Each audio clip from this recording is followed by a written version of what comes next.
now changed it so it says the regulation in force at the time of registration of the plan, which made it a bit more real. We've also had the Strata certificate, which is what the council sign off and your accredited certifiers sign off, to make it mandatory for them to actually certify they've been out and done a visual inspection of the site before they sign it. Hence, that come about from that other audit where there's no building. So now they have to certify they've actually done a physical inspection. We played a role in the institution's strata checklist that Rob talked about. We also implemented a policy whereby we'll allow you to put on plans now a schedule which lists the lot number for the unit and the door number that's on the front door of the unit, because lot numbers don't always coincide with the front door number that you want to give a unit. Often you call level 1, 1 to 101 to 110, level 2, 201 to 210, but you only have 50 lots, you can't go that high. So we're allow you to have a door number that doesn't match your lot number, and you can put a schedule of that on your plan for people to see which is which. We did propose having compulsory identification surveys for strata plans when people are doing conveyancing, but that wasn't supported by the conveyancing industry because it would have been an extra cost. I still think it's probably got legs, because I know from a fact people have bought in and sold units where the mirror image units at the other end of the building is the one they were living in, and they had title to the one at the other end. And it wasn't until about the third transfer or mortgage that someone realised, and then by then we had to change the legislation to allow us to change lot numbers on the plan to fix that situation. That's how often it's happening. So an ident survey would have knocked those on the head straight away at the first purchase. We also tried to implement questionnaires for surveyors at seminars just like this. The idea was I'd hand out you a little questionnaire, and as I went through things, you'd answer questions on what I'm talking about. You put it in a box, you get your CPD points for doing that, not just sitting there listening. But that failed. The first one I went to, there was 100 surveyors. I got 10 put in a box at the back, so maybe that got a bit of legs later on as well. We implemented a policy in LPI now where if we get an inquiry from a person as to who owns what, as Rob said, we get lots of inquiries, we will refer it on to the surveyor if we're not 100% sure. So we keep a log of who we send it to. So if you get any inquiries from people who have been given your name by us, that's what it's about. We've pushed and pushed and pushed for CTTT to actually use the registered plan and titles when having hearings on disputes in strata schemes. Previously, they would have a hearing, and whoever brought what to the table, that's all that was presented to the person presiding over the hearing. It has the same authority as a local court, so the rulings they make, that's it. And they were making decisions without even looking at the plan or the title as to who owns what or who's got to pay for what. So I've done a number of presentations at the CTTT. We've done a few letters to them, and we've gone down and talked to them to make sure they do actually use these documents when making their rulings. It was also through SWIG that the BOSSI exams have a separate strata plan component. Previously you got registered by just doing your survey work, whatever it was, like town or country or whatever they call it, and there's no actual strata component. So it was like given keys to drive an automatic car than getting out driving a manual. You're doing strata schemes when you hadn't even been tested on your ability to do it. So now it's a separate component, which is pretty important. We've also published in LPI and on other websites through the SWIG industry representatives a note on the 8,000 pre-1974 titles, pointing them to the part of the legislation they need to be aware of. If you don't know, strata plans registered prior to 1974 have a different boundary to ones registered after 1974. So that if you have a unit with a courtyard at the back and a unit at ground floor level, the wall between the unit and the courtyard is part of the lot and it's not common property. Of course, the transition across to the new legislation in 1974 didn't accommodate and make those walls common property. And so we've put a note on referring to which part of the Act tells you that, so that at least people buying into these strata schemes pre-1974 will have some sort of warning. Previously there was nothing and people didn't realise. Some of the issues we're currently looking at is a review of the Builders Professional Board course for strata certifiers. We were advised by one of the surveyors who did the course that it was lacking, and we had to agree with that because we'd seen some of the plans that were certified by certifiers that it wasn't good enough. So they're reviewing their course and going to restructure it to make it more rigorous to get certified. And the biggie is SWIG have also made a submission to the New South Wales Government on the strata and community title reform that Rob went through. So we put in our own separate review, submission. So that's the actual document they put out. As Rob said, there's 87 questions and half a dozen different categories of things. And we put together a massive document where we answered every question, and every member of SWIG put down whether they agreed or disagreed with everyone's comment. So it was a big effort to do that. But in a nutshell, here's some of the submission items that we put in. We put in heaps of them, so this is just the ones that you might easily understand.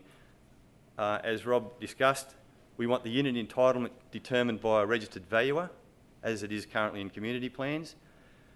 We've suggested that the bylaw document be a living document. Currently, if you look at a common property title, you could have half a dozen changes of bylaws on there, and some of them may be, what do you call it? Not determination. Help me out here, Rob.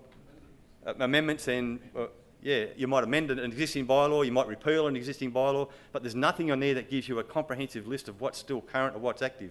So we think you're making a document that we register, similar to a memorandum, saying for this scheme, it's this dealing number, and when we make a change, we amend that document and rescan it. So when you get a copy of that document, you get the current bylaws as of that specific date that you get the copy. That's our suggestion. We want to specify requirements for handover of documents by the developer, so when they hand over to the owners corporation, they give all the plans and all the pipes and all the electrical wiring and things, all the diagrams they need to actually maintain the scheme and manage it in the future. Many strata schemes, the owners don't have anything from the original developer. We want to make it so that the CTTT is under law required to obtain these documents before making orders, not just do it as a matter of goodwill. We want to make the regulation force them to do that. We want strata plans that are not primarily building based disallowed. So if you want to do a strata plan that has a brick garbage receptacle area here and run off 200 metre long offsets and do open space lots, you can't do it. There's been situations where people have made those big giant open space subdivisions with mobile houses on it along the coast, and they're not permanent structural features. They can't be used for strata schemes, and we've actually not let them get registered, but we want some legal backing so that doesn't happen.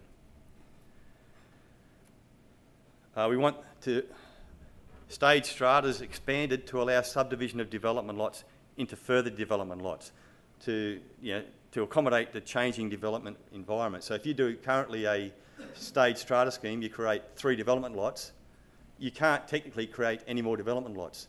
So we want you to be able to say, I want to subdivide development lot 1 into lots 10 to 11 plus another development lot 12, and I'll whittle that down further because I don't have the money to subdivide the whole thing up the front. Currently, you can't do that. We want the strata plans of subdivision to have a unit entitlement. Currently, you don't have to have a schedule of unit entitlement on strata plans of consolidation, sorry. So you're leaving it up to us to add them up and get them right, which can be difficult if you've got multiple consolidations within the one plan where you have 10 car spaces all consolidating with 10 units and all the unit entitlement are different. Don't trust us to get it right. We want the surveyor to actually put it on the plan. We're having a full review of the strata management statement. We want plain English terminology, take away some of the words that don't mean anything and replace them with meaningful phrases. And another big one, a suggestion is that we have different rules for different types of schemes. So if you have a vertical subdivision with lots on top of each other, you should have different insurance, different noise, different bylaws apply to your scheme than ones where you have standalone villas. You don't need noise suppression floors in a standalone villa. You should be able to insure your own unit, no matter how many units there are, if it's a standalone villa. And termination, we have a number of options being submitted for termination.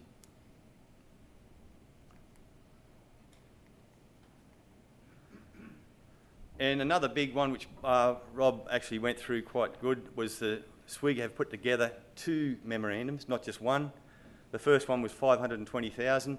What 520,000 does, it allocates responsibility for items in the strata scheme to the lot that uses them, irrespective of where it is. Now, we recommend that for use by new schemes. So if you're doing a new scheme, we recommend you create this in your bylaws when you lodge the plan. It takes away all the animosity, all the fights over who owns what and who's got to look after what. It's a comprehensive document that goes through every item you could possibly think of. The second memorandum was memorandum 600,000. It's recommended for existing schemes. What it does, it allocates responsibility to the maintenance of items in a strata scheme according to the legislation. So the difference being, you can't allocate some of the responsibility to look after stuff unless they consent to it. So for new schemes, there's no one has to consent. You can allocate it to the individual lot owners up front before they buy in. The second one, 600,000, because we couldn't allocate someone the responsibility to look after a common property air compressor on the roof unless they agree to it under the Act. So this says, the second one says that the air compressor on the roof is common property and the air thing inside the unit is part of the lot. It just clarifies who's looking after what. But that's for existing schemes, so your recommendation is to use the first one. And how you do that is you, on your administration sheet, you do, I want to adopt a schedule of bylaws in one sheet, or how many sheets it takes. You use Approved Form 27. You say it's intended to adopt whatever model bylaws you want, residential model bylaws and so on, and it's intended to adopt memorandum number 520,000, plus any additional bylaws you want to throw on the bottom of it. That gets registered with the Strata Plan, is effective the minute we register the plan, and any incoming purchases are subject to the conditions of that memorandum. If you want to adopt 600,000 for existing schemes, you just do a change of bylaws document. And you say down the bottom, I want to create a special bylaw, and we nominate the terms of memorandum 600,000. But that probably wouldn't affect you guys. It would more be the first one.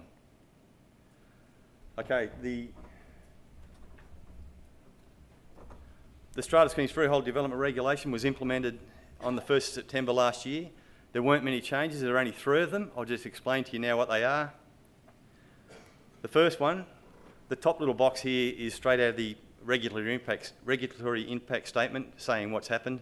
It's to dispense with the requirement to show certain distances on a location plan where the lot boundary, read in there courtyard boundary, is also on the parcel boundary.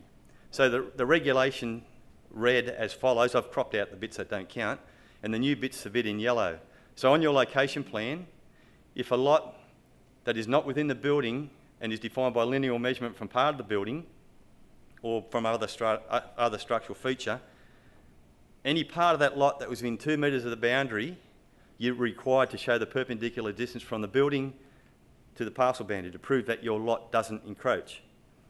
However, we've put in now, except where your lot boundary is on the parcel boundary. So if your building's within 2 metres of the parcel boundary, but not on a parcel boundary, you need to show those connections. So if it's on the parcel boundary, you don't need to show those connections anymore.